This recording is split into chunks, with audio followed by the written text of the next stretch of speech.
रोजच्या प्रमाणे मी माझं घरातलं सगळं काम आवरलं आणि पोरांना शाळेत सोडवून आले. आता घरी आल्यावरती सगळं काम झालेलंच होतं. मग मी व्हिडिओ काढायला लागले. एक व्हिडिओ झाला माझा काढून. मग मला शाळेतनी टीचरचं मेसेजवरती मेसेज. बरं, मेसेज इंग्लिश असल्यामुळं मला वाचता येईनात इंग्लिश, म्हणून मी त्या मेसेजांकडे दुर्लक्ष केलं. मग थोड्या वेळाने लगेच मला टीचरचा फोन आला. बरं, फोन असा आला की तुम्ही शाळेत या आणि मुलांना घरी घेऊन जा. मी थोड्या वेळासाठी घाबरून गेले. मग म्हणलं नक्की झालंय काय, कारण टीचर कधीही असा फोन मला करत नाहीत आणि आज अचानकच असा टीचरांनी का बरं फोन केलाय. म्हणून मी लगबगीने शाळेकडे निघाली. बरं, जाता जाता मी टीचरांना फोन करत होते, पण टीचर फोन माझा उचला ना तर. आणि मला इकडं माझ्या जीवाला दागदुखी लागलेली, नक्की काय झालं काय नाही.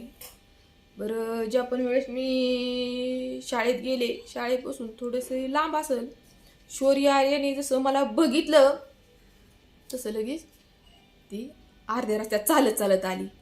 जसं मी शौर्य आर्याला बघितलं तेव्हा माझ्या जीवात जीव आला आणि म्हणलं, बाळांनो, तुम्हाला आज सुट्टी का बरं दिली या? कारण मी शाळेपर्यंत पोचलीच नाही की त्या वॉचमॅन काकाला विचारावं काय झालं, कशामुळे सुट्टी दिली. मी शाळेपर्यंत पोचलीच नव्हते, म्हणून मला शौर्य आर्यालाच विचारायला लागलं सुट्टी का दिली म्हणून. तर शौर्य आर्या काय म्हणली, मम्मी, आपले जे मुख्यमंत्री आहेत तर त्यांचं आज म्हणजे विमान क्रॅश झाल्यामुळं त्यांचा तिथंच मृत्यू झालेला आहे. मग मी थोड्या वेळासाठी घाबरले म्हणजे अशी घाबरले की मला ह्या सगळ्याची कल्पना अशी नाही की टीव्ही तर सकाळपासून काही लावला नव्हता आणि टीव्ही जरी लावला तरी पण ही दुसरंच काहीतरी बघतात, बातम्या फितम्या पोरं काही बघत नाहीत. आणि मोबाईल तर काय मी सकाळपासून काही घेतलाच नाही, कारण जोपर्यंत मी पोराला शाळेत सोडून येत नाही तोपर्यंत मी मोबाईलला अजिबात हात लावत नाही, कारण घरातलं काम असतंय त्यामुळं मोबाईलला हात लावणं शक्य नसते. बरं, मी मग लगेचच यूट्यूब चालता चालताच बघायला सुरुवात केली. जसं मी बघितलं तसं माझ्या पायाखालची जमीनच हादरली, कारण धडाधड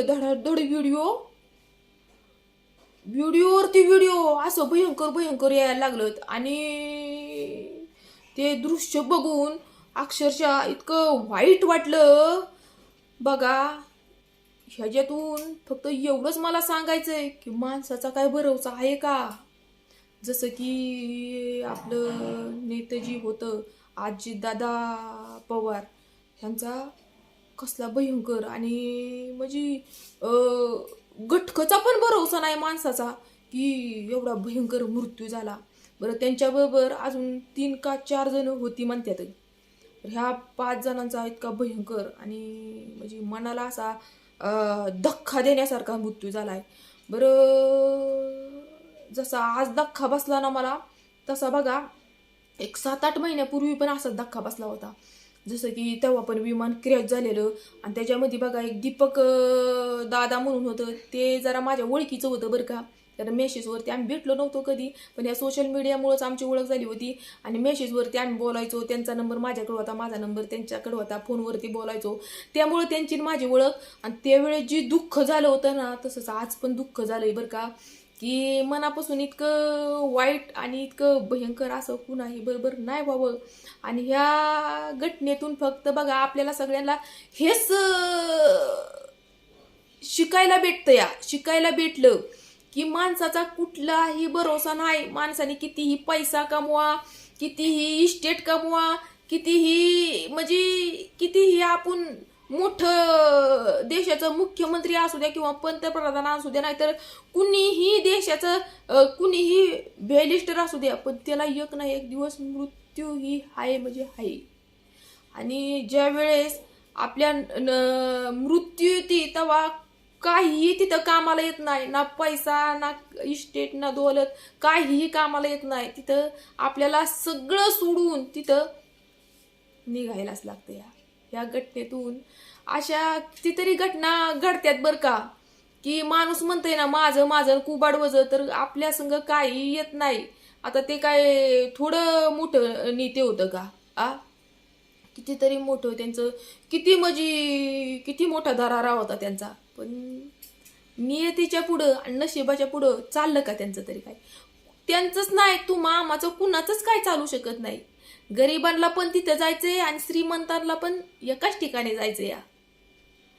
तर बघा, झाली ही घटना लय भयंकर झाली आणि म्हणजे एक आपल्या पूर्ण महाराष्ट्राला एक हुळहुळ देण्या, मना जीवाला हुळहुळ लागण्यासारखी आणि एकदम जीव पिळवटून निघण्यासारखी ही घटना, दुःखदायक घटना घडलेली आहे. अशी परिस्थिती आहे, अशी घटना कुणाही बरोबर घडावी नाही. तर बघा त्यांच्याबरोबर झालेली आहे अशी, पण नशिबाच्या पुढं आणि आपल्या नियतीच्या पुढं कोणच काय करू शकत नाही. तर बघा, आपण सगळेजण आता एकच करू शकतोय की त्यांना भावपूर्ण श्रद्धांजली, जे बी त्यांच्याबरोबर होते लोक, त्यांना पण बिचाऱ्यांना भावपूर्ण श्रद्धांजली. असं नाही घडायला पाहिजे होतं, पण घडून गेलं. तर बघा, एवढंच व्हिडिओ मी स्टॉप करते. तर खरंच लय वाईट वाटते बरं का.